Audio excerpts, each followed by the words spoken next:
Yeah, we can do Yeah, that. that works. Oh, Okay. it's working, I think. Vita, do you want to go ahead and pick Yes. up where we left off? Yes, I will pick up where I left off, which is revealing that there was a study that revealed that more than 50% of subscribers from Hulu, Paramount Plus, and Peacock had chosen ad-supported options over the higher cost ad-free subscriptions. And Comcast's Q4 2021 earnings call revealed that 80% of Peacock subscribers actually preferred ad-supported programs over the more expensive ad-free options. So this evidence just shows that there is a huge demand for ad-free options, and that it would definitely bring in more subscribers to Netflix if they were to create this option. And one of the biggest measurements that we can use here, which I've mentioned several times, is the ARPU, which is the average revenue per customer. And that is all. Great. So management team, thanks again for having us as your consultants. Do you have any questions for us on what we've proposed? I have a question. Oh, everybody has a question. Whoever wants to go first can go first. Okay, I have a question. I really like the recommendations you guys came up with. Actually, I have two. So for the first one, Heather, you mentioned the apps for kids, right? Would you charge this app like a different amount, or would it be like whoever the grown-up is who is owning this app and is paying for the app, it's just going to be the same price, or will it be charged separately? That is a good question, and not something that our team looked into really far. However, since they already offer a membership to anyone living in the household, the child could easily be part of that subscription, but they would have their own access onto the app. So I don't think that, I think there would be a way around it where it would not necessarily create extra cost for the user per se. But as far as, Netflix is concerned, there might be, something that we want to look at in the way of making sure that those revenues are coming back. As far as ROI, though, I did look into, what is it, again, just the figures that we tossed out in the way of what it costs to build an app. But then if you look at how many users are already using apps, and specifically kids, I think the ROI is going to be tenfold just based on that. Good question. Okay, good to know. Good to know. And one more, just in the same route of like pricing.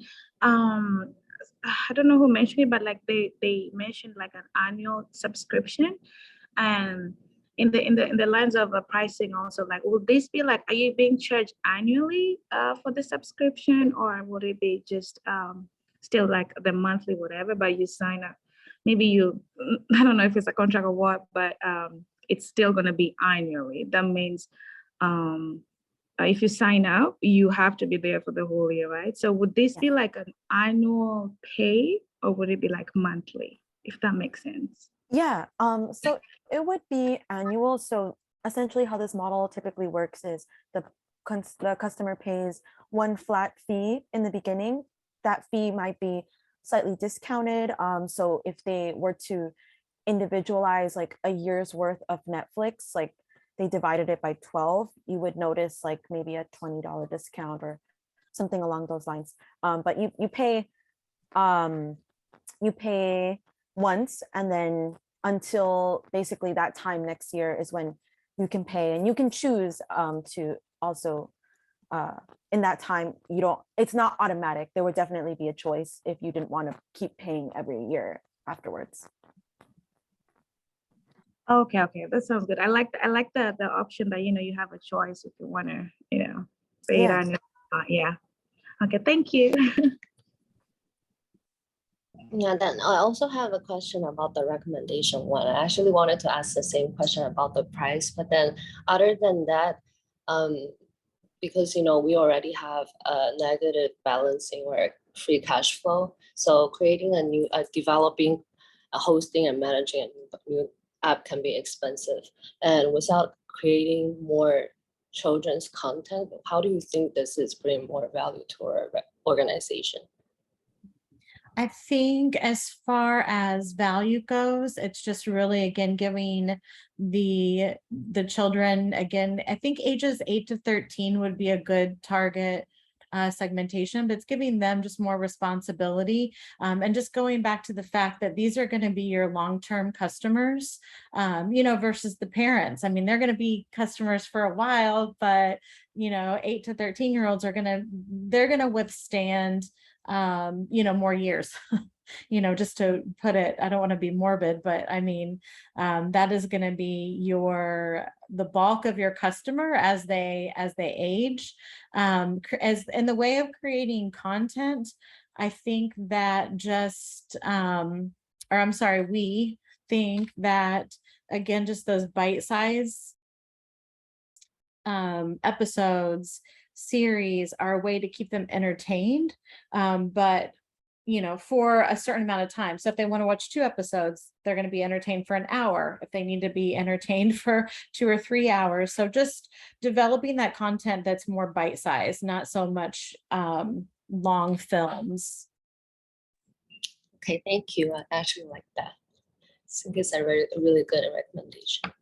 That's understandable, though. Obviously, budgetary concerns are, we're right there with you as a consultant team. I have a few questions. So I know how you mentioned that you wanted to do an app specifically for kids. So Netflix, or I mean, we already kind of do that. How would it be different to what we currently do? And like we were saying, is it really worth creating a brand new app for that aspect? And what do you think? We think yes, because it's not going to just be the Netflix logo by itself. It would have kids after it. So our thinking is, if you think about a company like Nickelodeon that really, catered to that specific age group, or if you want to take it way back to like the magazine highlights, these are companies that really know how to, again, speak to that consumer that is going to be your bread and butter, moving down the way. I mean, of course, we're talking about maybe 10, maybe even 20 years. But just, that Netflix app, we don't have a prototype, but that's certainly something that we could work on together of how that specific app would look like when featured on a smartphone or a tablet, something like that. So that is a great question. Again, back to content too, that could be further developed, and just again relating to budgetary concerns. Yes, there is already a good amount of content, but I do think, again, a lot of this relates back to educational. So even if you're talking about like Peppa Pig, that's, definitely, still might be adding 2+2. So just kind of making that content a little bit more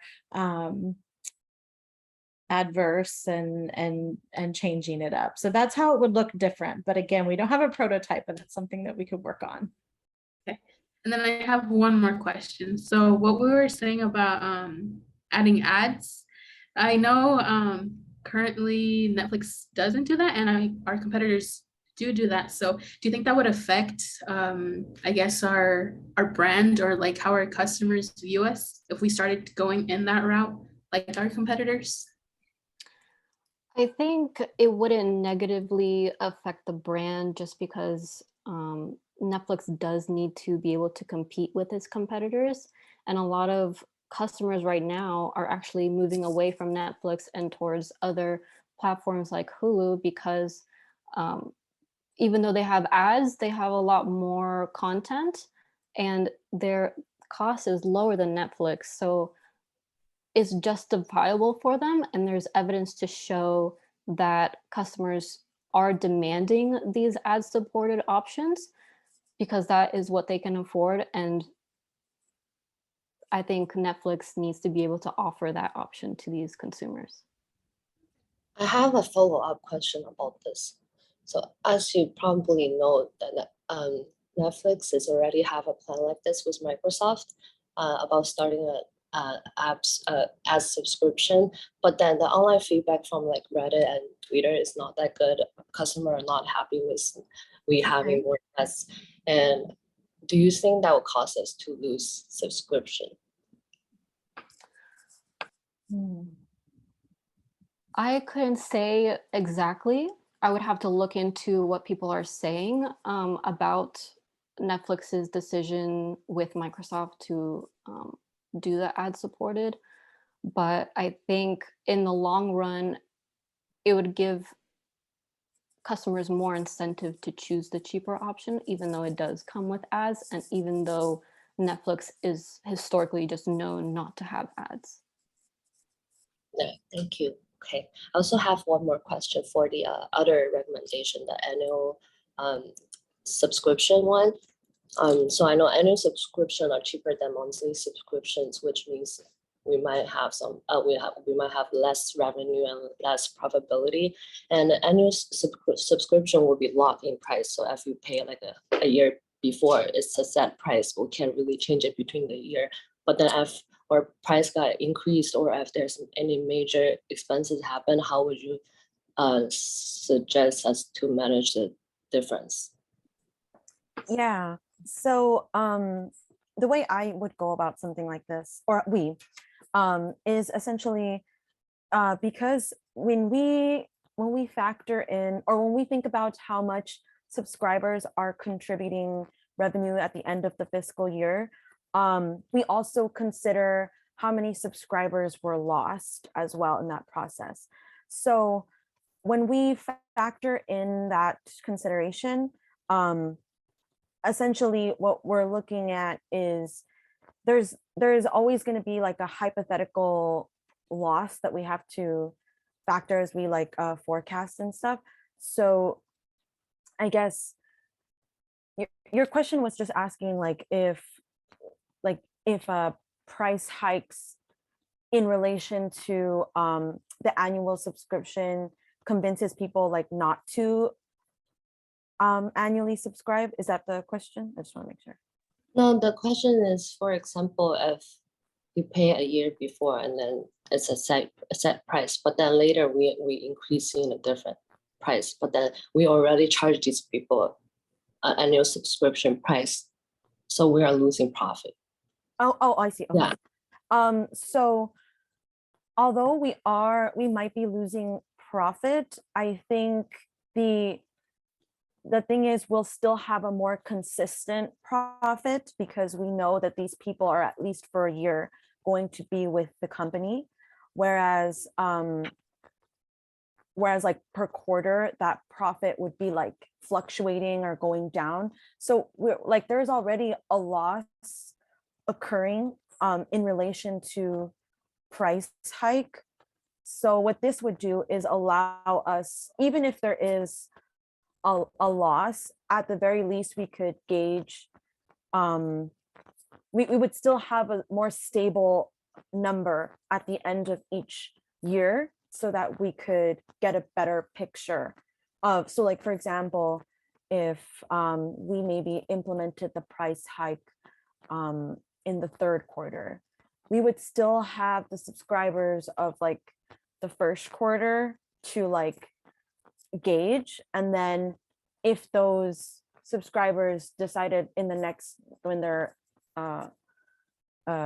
subscriptions end, they would like it's just that there's already a loss that we have to factor, and so all this would really be doing is stabilizing the numbers a little better so that we're not seeing, we can kind of hone in on which quarters like the losses are happening, and those would obviously mostly pertain to the monthly subscribers because those are the subscribers that would have that option to leave. I hope I'm answering your question, but if not, please let me know. I can clarify. Oh, it's good. Thank you. Thank you. That's all my questions. No more questions? or yes questions. I think we're good with the question. Yeah, I know. And those are really good recommendations, if I must add once again. Were there any recommendations that Yeah. you had as a management team that we didn't touch on that you feel that we should explore? My Oh. recommendation was about creating more content. Yeah, and I suggested Netflix to buy Roku so they can take advantage of the advertisement. Like I was reading an article how like Roku makes so much money from advertisements in real estate. So I was recommending them to like purchase Roku or partner with them. I was actually thinking about the Roku option as well because Yeah. it can allow Netflix to move out some of their competitors because if people are using Roku, they go straight to Netflix through that. Yes, absolutely. And then my recommendation was that Netflix could buy out a few of like the rundown movie theaters or like the performing arts theaters since they've purchased like a few of them already. So I just said if they kept investing in those types of theaters, maybe they could screen like their new releases or like even like weekly episodes or whatever at the theaters. So it could be something like an extra income if they sell like, you know, like the goods and like snacks and all that stuff. Like it could be extra that they could gain. So that was my recommendation. I think that's a great idea. I think as a management team, you all have strong recommendations. I think we should take all of those into consideration. Like Vita mentioned, she did actually have Roku, and we were going discussing back and forth on our doc, you know, kind of which direction. And then also that is one of the weaknesses for Netflix as a streaming company is that, and we put this in the SWOT, is that, you know, Disney is making money because, you know, their films go to theaters where Netflix is missing that. So I think that's a great recommendation. If I may ask a question, Nancy, about your recommendation, which I thought was actually really Yeah. interesting. Me too. How much would it actually cost for them to buy out some of these theaters, especially considering that Netflix has a higher debt currently? True. I would have to do more research, but I think it just depends on the location because I was looking at a few and it just varies on the type of theater that it is and how big they are too. So, and the location as well. Because I know that they bought one in LA, the Egyptian theater, I believe. So Oh, yeah, really? that was a big investment. Yeah. Wow. So It's yeah. a good area to invest in. So I think it will have a good return Yeah. ultimately. Yeah, I don't know what you guys think about my recommendation was to create more content, like community-based content. For example, we know Netflix had really famous show like The Squid Game or Stranger Things. And then, you know, after people watch the show, they really want to see more content about the show. For example, the behind scenes or like the interview, whatever. But then after they watch the show on Netflix, people will go to YouTube to search for this. So why can't we just create this content on Netflix and people just watch it on Netflix? Yeah, absolutely. I agree. I think that's actually what Hulu offers with certain shows where they have like behind the scenes stuff. So I think that would actually be a good option to do to compete with. Yeah, it's those very platforms. it's like very adjacent to like what they're doing already, or like what they're already doing. And I think because Netflix was kind of like a blueprint for a lot of companies, and we're watching these companies kind of expand on that. I think it is good to apologize for the noise. I don't know if you can hear it, but I think it's good to look to our competitors because of how competitive the landscape is. It's important to like notice what other people are doing, as we have been, you know, noticed by others before, and people have since copied that model. It's so I agree. Especially if Hulu's doing that, that would give us a good jumping off point to look for evidence. Agree. I think it's a really good recommendation. I know as a viewer, I would personally like to see behind the scenes of, you know, a series. Like, for example, I just finished a series that was really interesting. I'd like to know more about those actors that were, you know, cast, because I didn't know anything about them prior. So it's always interesting to see behind the scenes as well, like locations, especially if it's very beautiful. This looked like it was filmed in Alaska. So that would be good content. I'd pay for that content. Yeah, I awesome. have a question. Yeah. Rebecca, that was a good recommendation. I have a question. So one of the recommendations I was like thinking about, you know how like you watch a movie and then you have like a thumbs up and thumbs down. Mm. And I was thinking about like how can Netflix like really make that a different experience, because like just like the rating with the thumbs up and the thumbs down, I kind of feel like it's it's not necessarily sufficient in terms of rating movies. So in my head, I was thinking like, how can they like make that better, like the rating better? Like, can they have like a comment section where people are probably like, okay, we didn't like this because of this, other than just having a thumbs up and thumbs down. You know what I mean? So it was just like a thought, if they I can. actually have included that in a part of Oh, my you did? Oh, to okay, create a okay. community for like community platform for the user to speak their Okay. mind. Yeah. No, Good, I good. agree. I agree. I think Amazon Prime Video does that. And I think they use a star system. So, if you feel more neutral about the show, you get to indicate that rather than just black and white, I hated it or I liked it. So Right. Okay, okay. Right, because it could be in between. Netflix is just like a green splatter, right? Or like a ripe tomato. I think that would give Netflix access to more data about how their shows are doing and what they need to keep, what they don't need to keep, what they need to diversify. yeah. Exactly. And it could, let's say we get a lot of feedback on a show where people are like, I want to know more about the actors, then then Netflix would know, okay, this is a good show to like expand upon in that direction. Because I know some shows have like up and coming actors, and like I think it would really speak to what the community wants to see in what it pertains to that show specifically. So it's kind of like combining those recommendations. Mm-hmm. More customer interaction in general, I think would benefit the company overall.